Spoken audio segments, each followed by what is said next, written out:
سعودی عرب میں موجودہ حکومت میں مدینہ المنورہ کی بلدیہ میں آج بھی عثمان غنی کے نام پہ بجلی کا بل بھی آتا ہے، پانی کا بل بھی آتا ہے۔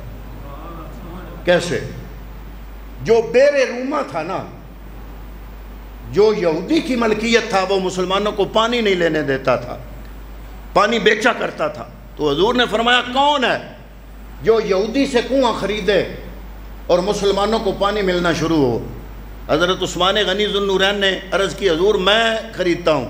فرمایا میں جنت میں تمہیں چشمہ دیتا ہوں۔ آپ گئے اس یہودی کے پاس، اس کو کہا کہ کنواں مجھے دے دو۔ اس نے کہا میری ڈھیر ساری آمدنی ہوتی ہے، روز میں پانی بیچتا ہوں۔ آپ نے فرمایا چلو سارا نہیں دیتے، آدھا دے دو۔ اس نے کہا چلو اتنی قیمت پہ میں آدھا دیتا ہوں۔ بعد میں وہ کہتا ہے کہ میں نے اس سوچ پہ دیا کہ عثمان غنی بہت بڑا تاجر ہے، یہ خریدے گا تو اگلے دن قیمت بڑھائے گا پانی کی، تو میری بھی سبکی نہیں ہوگی، قدرتی میری بھی بڑھ جائے گی، بغیر مطالبے کے میری قیمت بھی بڑھ جائے گی، تو آدھے پیسے بھی مجھے اس سے مل جائیں اور پانی کی قیمت بھی اس کی وجہ سے بڑھ جائے، تو یہ گھاٹے کا سودا نہیں۔ اس نے آدھا کنواں دے دیا۔ جب آپ نے آدھا کنواں خریدا تو آپ نے فرمایا ایک دن باری تیری ہوگی، ایک دن باری میری ہوگی۔ آپ حضور کی بارگاہ میں آئے، عرض کیا یا رسول اللہ آدھا کنواں اس نے دیا ہے، ایک دن باری اس کی ہے، ایک دن باری میری ہے، لیکن آپ اعلان کرا دیں جس دن میری باری ہوگی اس دن پانی بھرنے والوں سے کوئی پیسہ وصول نہیں کیا جائے گا۔ وہ مسلمان تو کیا یہودی بھی اس دن پانی بھرنے لگے جس دن باری عثمان غنی کی ہوتی تھی، اگلے دن کے لیے سٹاک کرنے لگے۔ جب باری یہودی کی آتی تو پانی خریدنے کوئی بھی نہ آتا، وہ مجبور ہو گیا، عثمان غنی کے پاس آیا، آ کے کہتا ہے کہ جس دن میری باری ہو اس دن تو پانی لیتا کوئی نہیں، تو نے مفت دے دیا، سارے پانی میری باری کے دن کے لیے بھی تجھ سے بھر لیتے ہیں، تو میں باقی کا آدھا کنواں بھی دینے کے لیے تیار ہوں۔ تو آپ نے فرمایا ٹھیک ہے دے دو، میں لینے کے لیے تیار ہوں۔ آپ نے پورا کنواں خرید لیا۔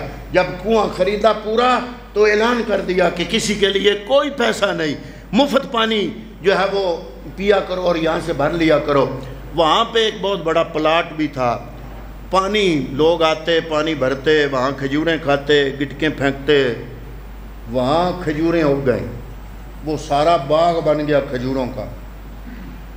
وہ حضرت عثمان غنی کے زمانے میں بھی وہ باغ کھجوروں کا جو تھا، آپ اس کی جو آمدنی تھی اس کا ایک حصہ غریبوں میں تقسیم کر دیا کرتے تھے۔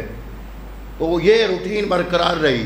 آپ کی خلافت کی شہادت کے بعد جو اگلی حکومت آئی انہوں نے بھی عثمان غنی کے نام پہ وہ باغ رکھا، اور وہ کھجوریں اسی طرح تقسیم ہوتی رہیں فی سبیل اللہ، اس کا کچھ حصہ اور باقی حصہ جو ہے وہ سیو ہوتا رہا، جو حضرت عثمان غنی جس طرح کرتے تھے۔ چلتے چلتے چلتے وہ دور آ گیا جب بینک بنے۔ حضرت عثمان غنی کی رقم کو بینک میں منتقل کرنے کے لیے عثمان غنی کے نام کا اکاؤنٹ کھولا گیا۔ ہر سال کھجوروں کا ایک حصہ جو آپ غریبوں میں تقسیم کرتے تھے وہ ہو جاتا، باقی پیسہ اکاؤنٹ میں چلا جاتا۔ کچھ عرصے کے بعد وہ پیسہ جمع ہوتا ہوتا ہوتا اتنا پیسہ بن گیا کہ حکومت سعودیہ نے حرم شریف کی حدود میں ایک بہت بڑا پلاٹ بک رہا تھا، وہ پلاٹ عثمان غنی کے نام سے خرید لیا، وہاں پہ بنایا ہوٹل۔ اس ہوٹل کا نام ہے فندق عثمان، الفندق عثمان، حضرت عثمان غنی کا ہوٹل۔ وہ ہوٹل آج بھی قائم ہے۔ اس میں جو پردیسی جاتے ہیں کمرے کرائے پہ لیتے ہیں، وہ جو انکم ہوتی ہے وہ ایک خاص انکم، جو حصہ آپ کھجوروں کا نکالا کرتے تھے وہی حصہ اس انکم کا، اس ہوٹل کی آمدن کا آج بھی اتنا حصہ غرباء کے لیے جاتا ہے اور باقی آپ کے اکاؤنٹ میں جمع